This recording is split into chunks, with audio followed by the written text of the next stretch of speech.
Direct-to-consumer genetic testing. Direct-to-consumer genetic testing refers to genetic tests consumers can buy online. They are used to predict risk factors for heart disease, colon cancer, and for numerous other medical and health conditions. A self-induced saliva test is sent to a lab and analyzed results are sent back to the consumer indicating risk levels of health ailments. Direct-to-consumer genetic testing producers are taking advantage of consumers by supplying test kits that produce confusing results, knowing consumers are unlikely to accurately interpret them. In addition, the direct-to-consumer genetic test kits have failed to provide clinical studies validating their results, which can lead consumers to engage in lifestyle behavioral changes based on faulty information.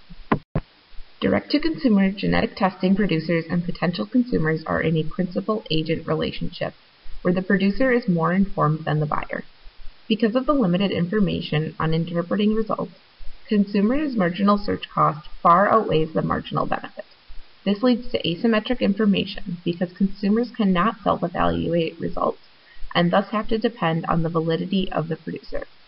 Also, consumers are under the false pretense that the tests are as accurate as a genetic test performed by a licensed professional. As a new industry, there was much confusion surrounding the classification of direct-to-consumer genetic testing. This meant tests could be sold on the market without any regulatory industry to prohibit them. However, the FDA eventually stepped in and implemented a quality standard on the industry by labeling direct-to-consumer genetic tests as medical devices, which imposed strict regulations on the sellers. The FDA also sent a cease and desist letter to direct-to-consumer genetic testing giant 23andMe, ordering them to stop selling their product. Due to this letter, 23andMe pulled its product from the marketplace, causing a contraction of the market as all other suppliers pulled out in fear of being persecuted. While adding regulation will lead to higher quality products, it will also lead to higher prices, thus forcing some consumers out of the market. Deception in the direct-to-consumer genetic test market creates three types of detriments to consumers. The first is structural detriment, resulting in an unregulated product being sold on the market. The second is personal detriment, resulting from negative monetary or psychological outcomes, frauds, and unfair contracts.